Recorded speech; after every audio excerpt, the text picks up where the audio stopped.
Mesdames, Messieurs, bonsoir et bienvenue aux 20h de ce mercredi 18 avril 2018 à la une de ce journal Crime passionnel à Douala. Une femme soupçonnée d'avoir empoisonné son époux pour l'empêcher de prendre une troisième femme médite sur son sort dans les geôles de la gendarmerie. La victime n'a pas survécu. Elle a rendu l'âme dans une formation hospitalière. L'affaire défraie la chronique au quartier Newton Aéroport. Et la série noire se poursuit toujours ce mercredi. 2 hommes ont perdu la vie lors de la construction d'un mur de soutènement au quartier Lorpomme dans le 5e arrondissement de la ville de Douala. La guerre commerciale entre les États-Unis et la Chine affecte la stabilité économique du monde. Le Fonds monétaire international regrette cette bataille entre ces deux géants qui ralentit la relance de l'économie. Le FMI a publié ce mercredi les perspectives économiques du monde à Washington, d'où nous retrouvons notre envoyé spécial Cédric Moufélé en ouverture de ce journal.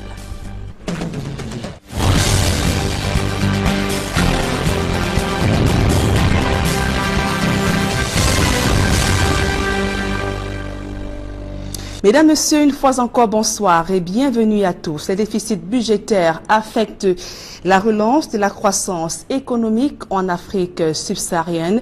Le FMI, ses dysfonctionnements donc meublés en bonne partie. La rencontre du FMI, le Fonds monétaire international, a par ailleurs regretté les conséquences néfastes de cette bataille commerciale entre les États-Unis et la Chine. Nous retrouvons donc notre envoyé spécial, Cédric Moufélé, du côté de Washington.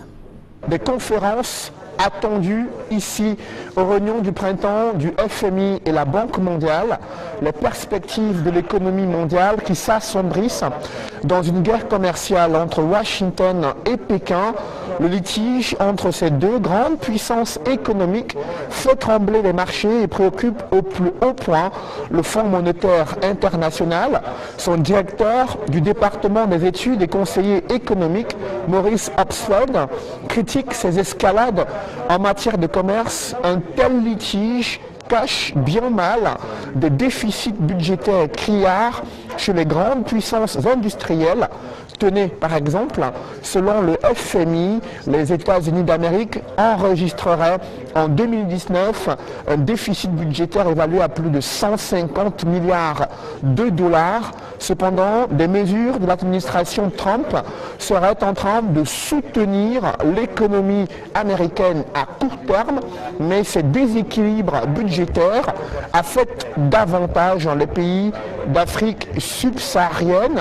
Le FMI l'a relevé lors de cette conférence axée sur les perspectives de l'économie mondiale.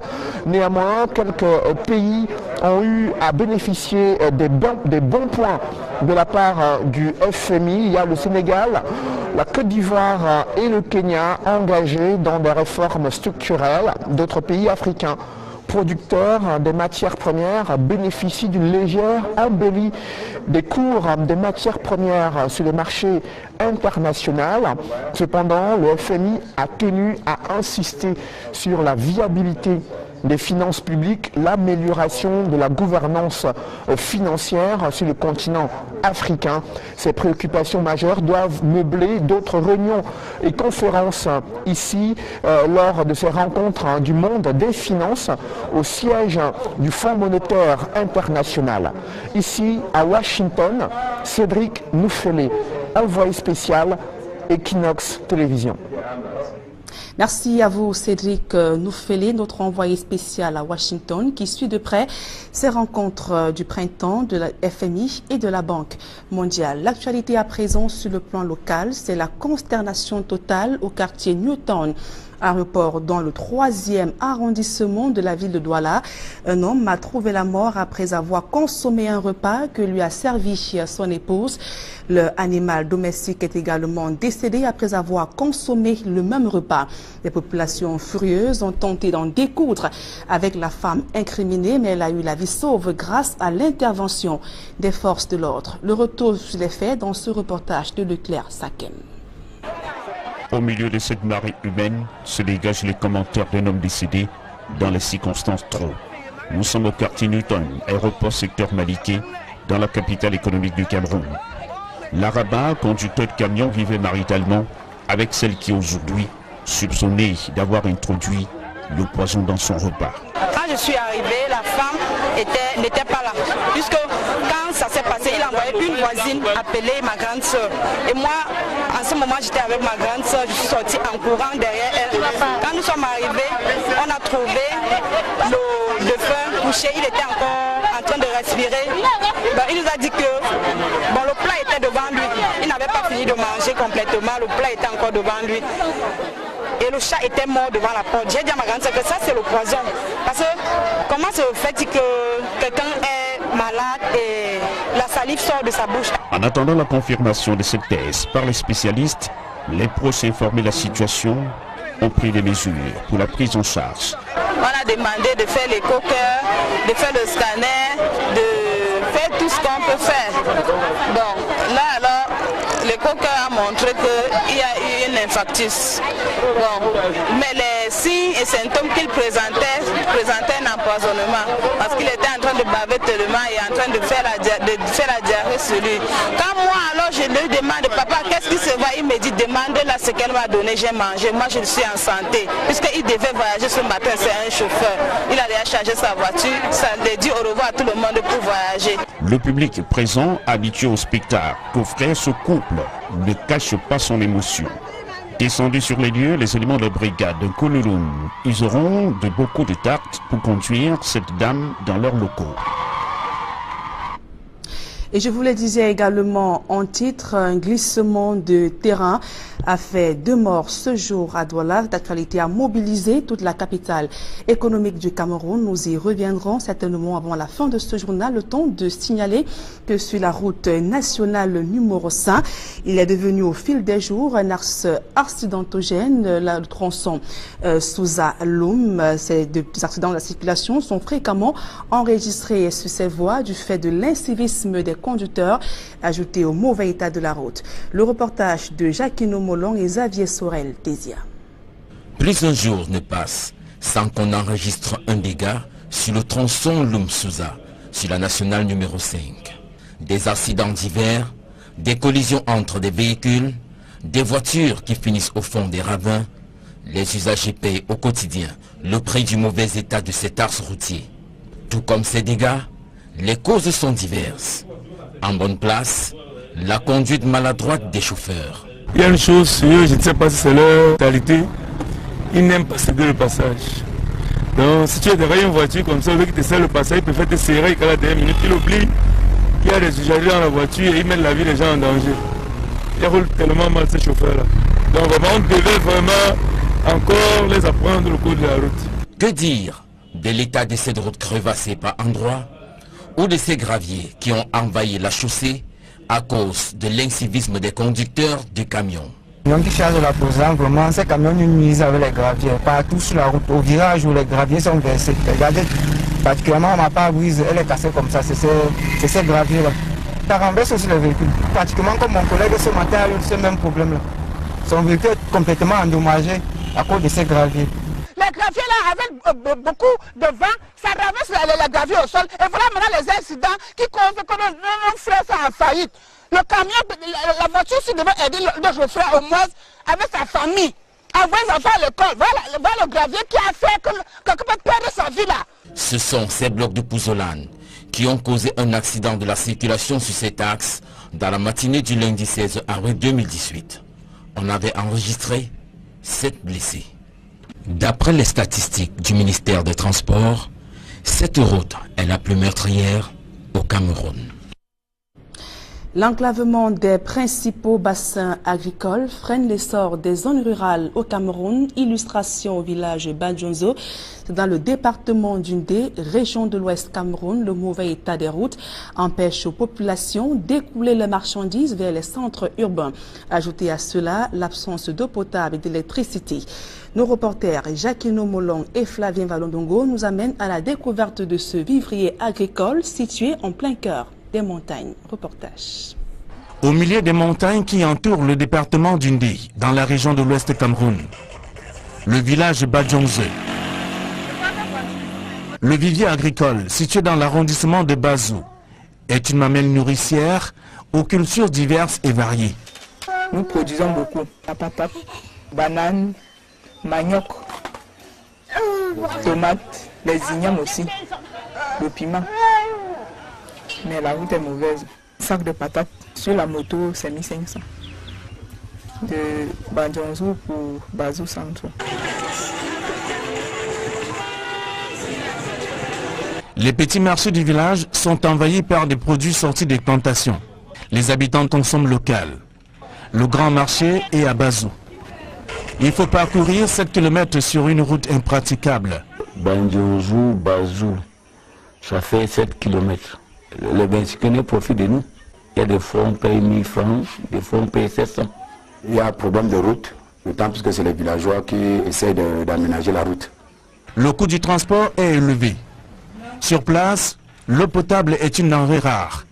Celle qui existe provient de ces puits, un puits à haut risque. C'est ici qu'on buvait l'eau. C'est ça qui calcule jusqu'à présent, parce qu'il y a manque d'eau. Les gens de l'autre quartier sortent pour puiser l'eau. Là, derrière moi, là, toujours le pisse. On ne connaît pas, on boit parce que c'est on voit que c'est potable. C'est même pas potable parce que quand il y a les enfants, c'est même pas protégé, vous voyez. On est obligé de boire parce qu'on manque. Chez le chef, il y avait un forage qu'on avait mis, ça ne fonctionne pas. Des forages avaient pourtant été construits pour améliorer la vie des villageois. Des forages qui sont aujourd'hui à l'abandon. Il y avait ce camp water. Bon, depuis les bandits sont venus arracher les moteurs, tout. Et maintenant, on se fait que vivre avec les vieux marigots comme ça. Si c'est la potable, nous sommes obligés de boire ça. Nous sommes obligés de boire parce qu'il n'y a pas d'eau. Le seul centre de santé érigé dans le village est dans la broussaille. Il y a un hôpital, mais manque d'infirmiers. Si quelqu'un tombe malade ici, une femme enceinte, il faut seulement trouver des motos pour l'évacuer sur Bazou. Avant d'arriver à Bazou, le concerné peut crever en cours de route. L'école primaire à cycle complet manque d'enseignants. Cycle complet de la CE jusqu'au CM2. On n'a que 3 mètres pour toute l'école. 1 mètre pour 2 salles de classe. Parce que notre village est abandonné. Les collégiens du village Badjonzo parcourent 16 km en aller-retour pour recevoir les cours au lycée de Bazou. C'est un véritable calvaire qui anime les habitants du village Badjonzo. Le dimanche, le culte se passe dans mon presbytère. Que voilà, c'est une interpellation parce que dans le village, nos parents, ils ne parviennent même plus, ils n'ont plus rien. Les villageois sollicitent alors le concours des élites pour la construction des routes afin d'écouler les produits agricoles qui pullulent dans des plantations. Des localités comme Badjonzo se comptent à l'appel au Cameroun. Elles qui n'ont besoin que du minimum, à savoir des routes, de l'eau potable, des écoles, des centres de santé pour s'arrimer à la modernité.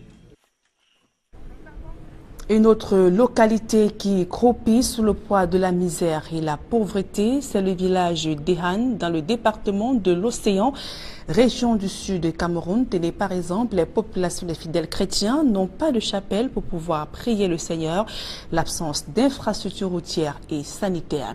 Plus de précisions dans ce reportage de Rodrigue Ngassi et Julingue Nyonde.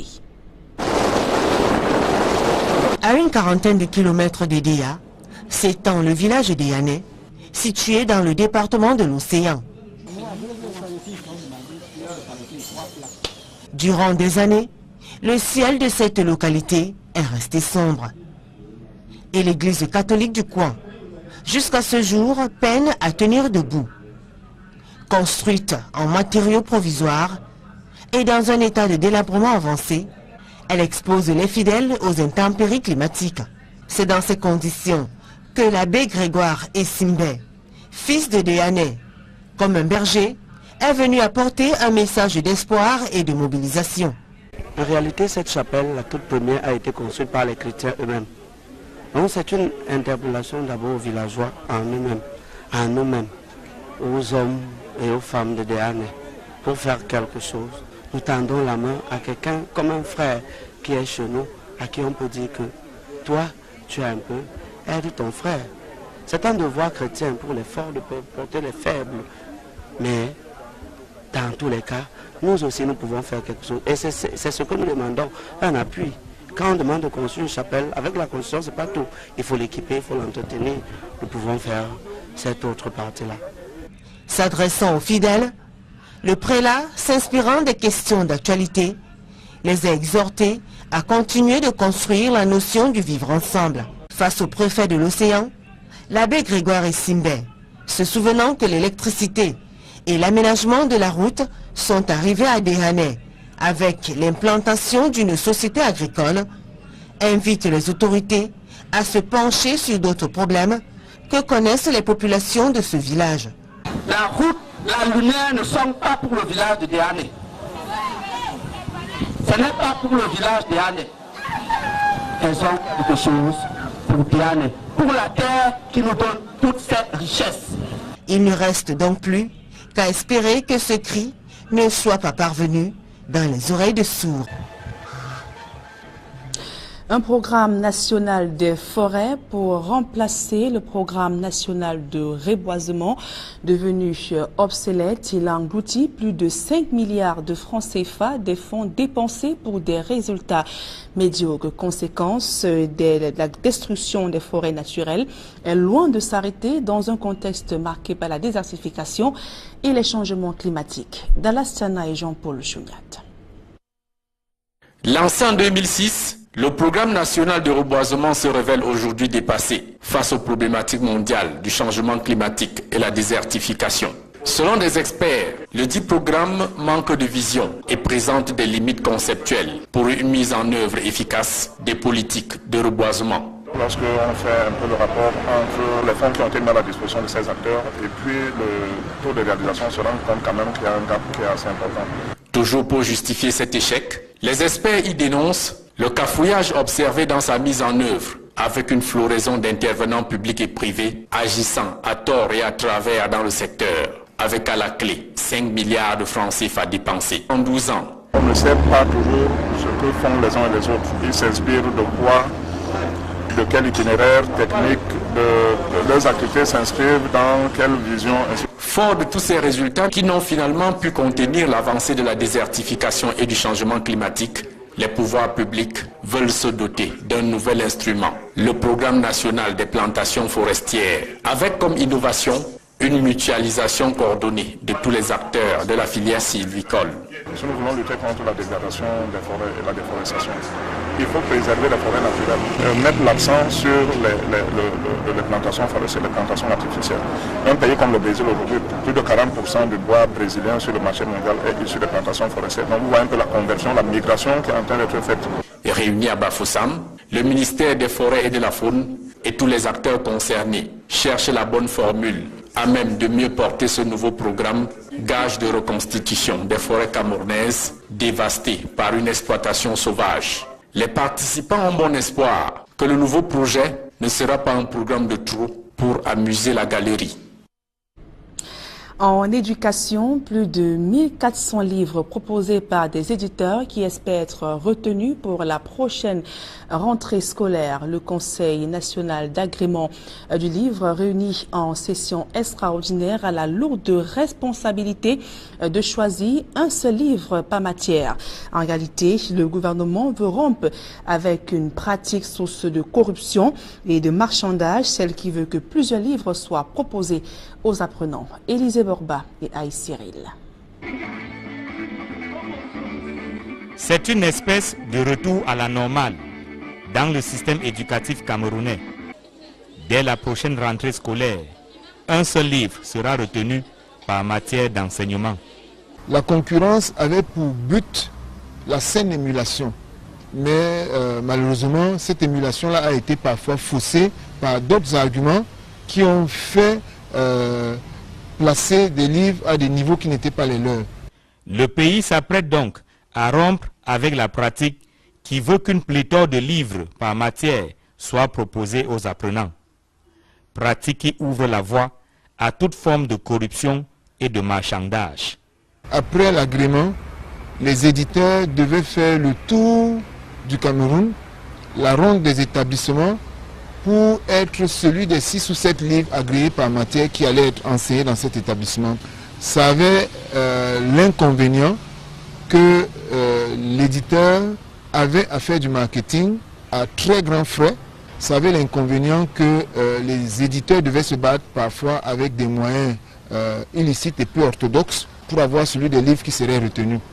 Réunis en session ordinaire à Yaoundé, le Conseil national d'agrément du livre scolaire table sur les manuels qui seront retenus pour la prochaine rentrée scolaire. Qu'il s'agisse d'éditeurs camerounais ou d'éditeurs étrangers, le Conseil affirme que le critère de sélection, c'est celui de la qualité. Nous avons reçu exactement 1428 livres pour les différentes matières et ces livres, nous les avons reçus de 103 éditeurs, 2 éditeurs rwandais, quelques éditeurs anglais et français et le reste c'est des éditeurs camerounais. Il y en a qui ont leur classe à faire, qui n'ont pas le même niveau que ceux qui sont là depuis 15-20 ans et qui sont camerounais. Donc nous consommerons camerounais, mais nous consommerons camerounais en qualité aussi. Mais il y a une crainte.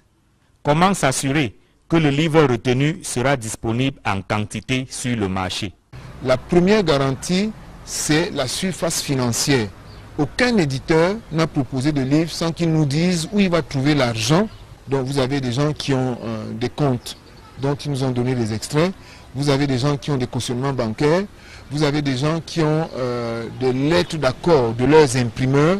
Tout cela permet de nous assurer que lorsqu'un éditeur sera retenu, il aura son livre, il aura les moyens d'avoir son livre dans les quantités demandées par le marché. Et ils savent que si c'est les délais fantaisistes qu'ils ont donnés, on peut le vérifier après lorsque les livres n'auront pas été à temps sur le marché et faire les correctifs qui s'imposent. La question du livre scolaire fait courir au Cameroun. Les appels d'offres s'achètent à 50 000 francs CFA. Pour la session ordinaire du Conseil national d'agrément du livre scolaire qui se tient à Yaoundé, 71 400 000 francs CFA pour les 103 éditeurs soumissionnaires ont été récoltés et reversés au trésor public, affirme le Conseil. On parle de toute autre chose à présent. La fête du travail connaît longue préparation dans la région du littoral. Les commissions mises sur pied il y a peu déplorent l'absence de financement, une situation qui plombe les préparatifs de l'édition 2018 dans la ville de Douala. Eric Watat, Isabelle Carole Zopet. Préparatif de la 132e édition de la fête du travail, la région du littoral, toujours son budget. La dizaine de commissions dédiées à la course relève que les préparatifs vont bon train, mais que rien ne peut être engagé sans financement. Déjà, les différents présidents de chaque sous-commission ont présenté ce qu'ils ont abattu dans leurs multiples réunions et le problème de budget a été posé. À quelques jours de la fête du travail, l'administration et les centrales syndicales ne sont pas toujours fixées sur le chronogramme des activités. Mais l'idée d'innover reste à l'ordre du jour, comme le souligne d'ailleurs le délégué régional du travail et des affaires sociales. Principalement les forats qui aura lieu dans mes services. Il y aura beaucoup de formations. D'abord les travailleurs indépendants, la CNPS va les édifier en matière d'assurance volontaire. Il y aura aussi des dépistages gratuits de tension, de diabète et de VIH-Sida et bien d'autres. Ces travaux s'inscrivent dans le cadre de la deuxième réunion préparatoire de la fête du travail dans la région du littoral. Il faudra attendre les réunions du 25 et 27 avril prochain pour faire la lumière sur tous les problèmes évoqués au cours de ces assises. En rappel, le Cameroun célèbre le 1er mai prochain la fête du travail sous le thème « Dialogue social de promotion du travail décent et du progrès socio-économique au Cameroun ». Et je vous le disais à l'entame de ce journal, les travaux de soutènement d'un mur virodrame, la scène se déroule au quartier Lorpomme dans le 5e arrondissement de la ville de Douala. Les victimes étaient à pied d'œuvre lorsque le pire s'est produit. Le récit des faits avec Leclerc Sakem.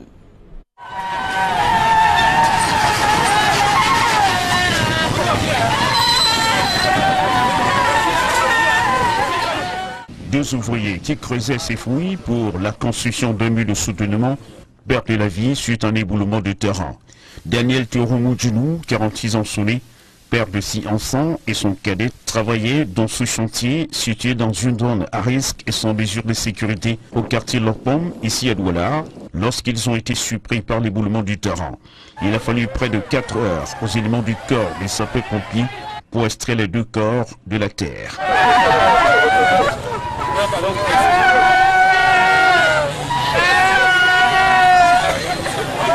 Les éléments du commissariat numéro 4 de Douala ont déposé les corps dans une morgue de la place.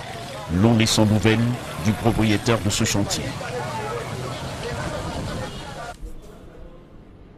C'est avec ce reportage plutôt triste que nous mettons un terme à ce journal. Mesdames et messieurs, merci pour votre aimable attention et je vous souhaite de passer une agréable soirée en compagnie des programmes d'Equinox Télévision.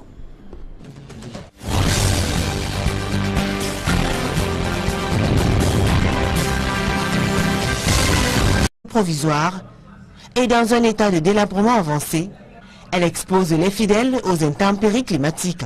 C'est dans ces conditions que l'abbé Grégoire Essimbe, fils de Déhané, comme un berger, est venu apporter un message d'espoir et de mobilisation. En réalité, cette chapelle, la toute première, a été construite par les chrétiens eux-mêmes. Donc c'est une interpellation d'abord aux villageois en eux-mêmes, à nous-mêmes, aux hommes et aux femmes de Déhané. Pour faire quelque chose, nous tendons la main à quelqu'un comme un frère qui est chez nous, à qui on peut dire que toi, tu as un peu, aide ton frère. C'est un devoir chrétien pour les forts de porter les faibles. Mais dans tous les cas, nous aussi nous pouvons faire quelque chose. Et c'est ce que nous demandons, un appui. Quand on demande de construire une chapelle, avec la construction, ce n'est pas tout. Il faut l'équiper, il faut l'entretenir. Nous pouvons faire cette autre partie-là. S'adressant aux fidèles, le prélat, s'inspirant des questions d'actualité, les a exhortés à continuer de construire la notion du vivre ensemble. Face au préfet de l'océan, l'abbé Grégoire Essimbe, se souvenant que l'électricité et l'aménagement de la route sont arrivés à Déhané avec l'implantation d'une société agricole, invite les autorités à se pencher sur d'autres problèmes que connaissent les populations de ce village. La route, la lumière ne sont pas pour le village de Déhané. Ce n'est pas pour le village de Déhané. Elles ont quelque chose pour Déhané, pour la terre qui nous donne toute cette richesse. Il ne reste donc plus qu'à espérer que ce cri ne soit pas parvenu dans les oreilles de sourds. Un programme national des forêts pour remplacer le programme national de reboisement devenu obsolète. Il engloutit plus de 5 milliards de francs CFA, des fonds dépensés pour des résultats médiocres. Conséquence de la destruction des forêts naturelles est loin de s'arrêter dans un contexte marqué par la désertification et les changements climatiques. Dallas Tiana et Jean-Paul Chouniat. Lancé en 2006, le programme national de reboisement se révèle aujourd'hui dépassé face aux problématiques mondiales du changement climatique et la désertification. Selon des experts, le dit programme manque de vision et présente des limites conceptuelles pour une mise en œuvre efficace des politiques de reboisement. Lorsqu'on fait un peu le rapport entre les fonds qui ont été mis à la disposition de ces acteurs et puis le taux de réalisation, on se rend compte quand même qu'il y a un gap qui est assez important. Toujours pour justifier cet échec, les experts y dénoncent le cafouillage observé dans sa mise en œuvre, avec une floraison d'intervenants publics et privés agissant à tort et à travers dans le secteur, avec à la clé 5 milliards de francs CFA dépensés en 12 ans. On ne sait pas toujours ce que font les uns et les autres. Ils s'inspirent de quoi, de quel itinéraire technique, de leurs activités s'inscrivent dans quelle vision. Fort de tous ces résultats qui n'ont finalement pu contenir l'avancée de la désertification et du changement climatique, les pouvoirs publics veulent se doter d'un nouvel instrument, le Programme national des plantations forestières, avec comme innovation une mutualisation coordonnée de tous les acteurs de la filière civile.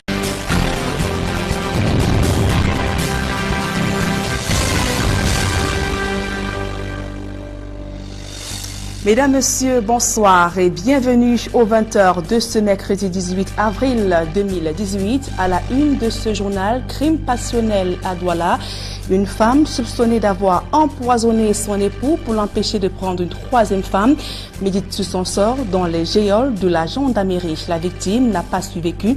Elle a rendu l'âme dans une formation hospitalière. L'affaire défraie la chronique au quartier Newton Aéroport. Et la série noire se poursuit. Toujours ce mercredi, 2 hommes ont perdu la vie lors de la construction d'un mur de soutènement au quartier Lorpom dans le 5e arrondissement de la ville de Douala. La guerre commerciale entre les États-Unis et la Chine affecte la stabilité économique du monde. Le Fonds monétaire international regrette cette bataille entre ces deux géants qui ralentit la relance de l'économie. Le FMI a publié ce mercredi les perspectives économiques du monde à Washington, d'où nous retrouvons notre envoyé spécial Cédric Loufélé en ouverture de ce journal.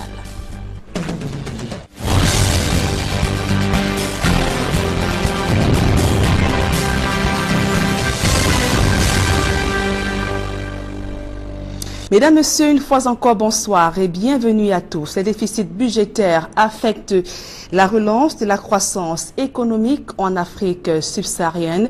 Le FMI, ces dysfonctionnements donc meublés en bonne partie la rencontre du FMI. Le Fonds monétaire international a par ailleurs regretté les conséquences néfastes de cette bataille commerciale entre les États-Unis et la Chine. Nous retrouvons donc notre envoyé spécial, Cédric Loufélé, du côté de Washington. Des conférences attendues ici aux réunions du printemps du FMI et la Banque mondiale, les perspectives de l'économie mondiale qui s'assombrissent dans une guerre commerciale entre Washington et Pékin. Le litige entre ces deux grandes puissances économiques fait trembler les marchés et préoccupe au plus haut point le Fonds monétaire international. Son directeur du département des études et conseiller économique, Maurice Absford, critique ces escalades en matière de commerce. Un tel litige cache bien mal des déficits budgétaires criards chez les grandes puissances industrielles. Tenez, par exemple, selon le FMI, les États-Unis d'Amérique enregistreraient en 2019 un déficit budgétaire évalué à plus de 150 milliards de dollars. Cependant, des mesures de l'administration Trump seraient en train de soutenir l'économie américaine à court terme, mais ces déséquilibres budgétaires affectent davantage les pays d'Afrique subsaharienne. Le FMI l'a relevé lors de cette conférence axée sur la perspective de l'économie mondiale. Néanmoins, quelques pays ont eu à bénéficier des bons points de la part du FMI. Il y a le Sénégal, la Côte d'Ivoire et le Kenya engagés dans des réformes structurelles. D'autres pays africains producteurs des matières premières bénéficient par des produits sortis des plantations. Les habitants consomment local. Le grand marché est à Bazou. Il faut parcourir 7 km sur une route impraticable. Bandiozou, Bazou, ça fait 7 km. Les Bensikenais profitent de nous. Il y a des fois on paye 1000 francs, des fois on paye 700. Il y a un problème de route, d'autant plus que c'est les villageois qui essaient d'aménager la route. Le coût du transport est élevé. Sur place, l'eau potable est une denrée rare. Celle qui existe provient de ces puits, un puits à haut risque. C'est ici qu'on buvait l'eau. C'est ça qui calcule jusqu'à présent, parce qu'il y a manque d'eau. Les gens de l'autre quartier sortent pour puiser l'eau. Là, derrière moi, là, toujours le pisse. On ne connaît pas, on voit parce que c'est un peu, on voit que c'est potable. C'est même pas potable parce que quand il y a les enfants, c'est même pas protégé. Vous voyez, on est obligé de boire parce qu'on manque. Chez le chef, il y avait un forage qu'on avait mis, ça ne fonctionne pas. Des forages avaient pourtant été construits pour améliorer la vie des villageois. Des forages qui sont aujourd'hui à l'abandon. Il y avait ce Skywater. Bon, depuis les bandits sont venus arracher les moteurs, tout. Et maintenant, on se fait que vivre avec les vieux marigots comme ça. Si c'est pas potable, nous sommes obligés de boire ça. Ils sont obligés de boire parce qu'il n'y a pas d'eau. Le seul centre de santé érigé dans le village est dans la broussaille. Il y a un hôpital, mais manque d'infirmiers. Si quelqu'un tombe malade ici, une femme enceinte, il faut seulement trouver des motos pour l'évacuer sur Bazou. Avant d'arriver à Bazou, le concerné peut crever en cours de route. L'école primaire à cycle complet manque d'enseignants. Cycle complet de la CE1 jusqu'au CM2. On n'a que 3 mètres pour toute l'école. 1 mètre pour 2 salles de classe. Parce que notre village est abandonné. Les collégiens du village Badjonze parcourent 16 km en aller-retour pour recevoir les cours au lycée de Bazou. C'est un véritable calvaire qui anime les habitants du village Badjonze. Le dimanche, le culte se passe dans mon presbytère. Que voilà, c'est une interpellation parce que dans le village, nos parents ne parviennent même plus, ils n'ont plus rien. Les villageois sollicitent alors le concours des élites pour la construction des routes afin d'écouler les produits agricoles qui pullulent dans des plantations. Des localités comme Badjonze se comptent à l'appel au Cameroun. Elles qui n'ont besoin que du minimum, à savoir des routes, de l'eau potable, des écoles, des centres de santé pour s'arrimer à la modernité. Une autre localité qui croupit sous le poids de la misère et la pauvreté, c'est le village d'Ehan dans le département de l'Océan, région du sud du Cameroun. Tenez par exemple, les populations des fidèles chrétiens n'ont pas de chapelle pour pouvoir prier le Seigneur, l'absence d'infrastructures routières et sanitaires. Plus de précisions dans ce reportage de Rodrigue Ngassi et Julingue Nyonde. À une quarantaine de kilomètres de Déa, s'étend le village d'Ehanais, situé dans le département de l'Océan. Durant des années, le ciel de cette localité est resté sombre. Et l'église catholique du coin, jusqu'à ce jour, peine à tenir debout. Construite en matériaux d'une légère embellie des cours des matières premières sur le marché international. Cependant, le FMI a tenu à insister sur la viabilité des finances publiques, l'amélioration de la gouvernance financière sur le continent africain. Ces préoccupations majeures doivent meubler d'autres réunions et conférences ici lors de ces rencontres du monde des finances au siège du Fonds monétaire international. Ici à Washington, Cédric Noufélé, envoyé spécial Equinox Télévision. Merci à vous Cédric Noufélé, notre envoyé spécial à Washington qui suit de près ces rencontres du printemps de la FMI et de la Banque mondiale. L'actualité à présent sur le plan local, c'est la consternation totale au quartier Newtown. Aéroport dans le 3e arrondissement de la ville de Douala. Un homme a trouvé la mort après avoir consommé un repas que lui a servi son épouse. Le animal domestique est également décédé après avoir consommé le même repas. Les populations furieuses ont tenté d'en découdre avec la femme incriminée, mais elle a eu la vie sauve grâce à l'intervention des forces de l'ordre. Le retour sur les faits dans ce reportage de Leclerc Sakem. Au milieu de cette marée humaine se dégagent les commentaires d'un homme décédé dans les circonstances trop. Nous sommes au quartier Newton, aéroport secteur Maliké, dans la capitale économique du Cameroun. L'Arabat, conducteur de camion, vivait maritalement avec celle qui aujourd'hui soupçonnée d'avoir introduit le poison dans son repas. Quand je suis arrivée, la femme n'était pas là. Puisque quand ça s'est passé, il a envoyé une voisine appeler ma grande soeur. Et moi, en ce moment, j'étais avec ma grande soeur, je suis sortie en courant derrière elle. Quand nous sommes arrivés, on a trouvé le défunt couché, il était encore en train de respirer. Ben, il nous a dit que le plat était devant lui. Il n'avait pas fini de manger complètement, le plat était encore devant lui. Et le chat était mort devant la porte. J'ai dit à ma grande soeur que ça c'est le poison. Parce que comment se fait-il que quelqu'un est malade et la salive sort de sa bouche? En attendant la confirmation de cette thèse par les spécialistes, les pros informés de la situation ont pris des mesures pour la prise en charge. On a demandé de faire l'éco-cœur, de faire le scanner, de faire tout ce qu'on peut faire. Donc là alors, l'éco-cœur a montré qu'il y a eu une infarctus. Bon, mais les signes et symptômes qu'il présentait un empoisonnement parce qu'il était en train de baver tellement et en train de faire la diarrhée sur lui. Quand moi alors je lui demande, papa, qu'est-ce qui se va? Il me dit, demande-la ce qu'elle m'a donné, j'ai mangé. Moi je suis en santé. Puisqu'il devait voyager ce matin, c'est un chauffeur. Il allait charger sa voiture, ça lui dit au revoir à tout le monde pour voyager. Le public présent, habitué au spectacle qu'offrait ce couple, ne cache pas son émotion. Descendus sur les lieux, les éléments de brigade de Koulouloum useront de beaucoup de tact pour conduire cette dame dans leurs locaux.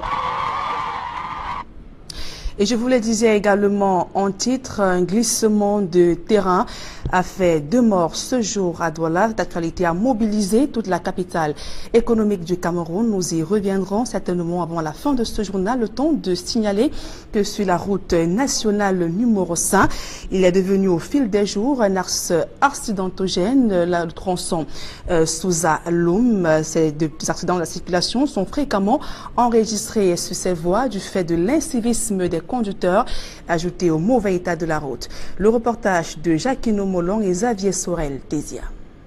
Plus d'un jour ne passe sans qu'on enregistre un dégât sur le tronçon Loum-Souza, sur la nationale numéro 5. Des accidents divers, des collisions entre des véhicules, des voitures qui finissent au fond des ravins. Les usagers payent au quotidien le prix du mauvais état de cet axe routier. Tout comme ces dégâts, les causes sont diverses. En bonne place, la conduite maladroite des chauffeurs. Il y a une chose, je ne sais pas si c'est leur qualité, ils n'aiment pas céder le passage. Donc si tu es derrière une voiture comme ça, le qui te sert le passage, il préfère te serrer qu'à la dernière minute, il oublie qu'il y a des usagers dans la voiture et ils mettent la vie des gens en danger. Ils roulent tellement mal ces chauffeurs-là. Donc vraiment, on devait vraiment encore les apprendre le cours de la route. Que dire de l'état de ces routes crevassées par endroits ou de ces graviers qui ont envahi la chaussée à cause de l'incivisme des conducteurs de camions? Les camions qui chargent la pesante, vraiment, ces camions nous nuisent avec les graviers. Partout sur la route, au virage où les graviers sont versés. Regardez, particulièrement ma pare-brise, elle est cassée comme ça, c'est ces graviers-là. Ça renverse aussi les véhicules. Pratiquement comme mon collègue ce matin a eu ce même problème-là. Son véhicule est complètement endommagé à cause de ces graviers. Les graviers là, avec beaucoup de vent, ça renverse les graviers au sol. Et voilà maintenant les incidents qui convainquent que nos frères sont en faillite. Le camion, la voiture, si devait aider le chauffeur au moins avec sa famille, envoyer les enfants à l'école. Voilà le gravier qui a fait que quelqu'un peut perdre sa vie là. Ce sont ces blocs de pouzzolane qui ont causé un accident de la circulation sur cet axe dans la matinée du lundi 16 avril 2018. On avait enregistré 7 blessés. D'après les statistiques du ministère des Transports, cette route est la plus meurtrière au Cameroun. L'enclavement des principaux bassins agricoles freine l'essor des zones rurales au Cameroun. Illustration au village Badjonzo. C'est dans le département d'Undé, région de l'Ouest Cameroun. Le mauvais état des routes empêche aux populations d'écouler les marchandises vers les centres urbains. Ajoutez à cela l'absence d'eau potable et d'électricité. Nos reporters Jacquino Molong et Flavien Valondongo nous amènent à la découverte de ce vivrier agricole situé en plein cœur des montagnes. Reportage. Au milieu des montagnes qui entourent le département d'Undé, dans la région de l'Ouest Cameroun, le village Badjonze.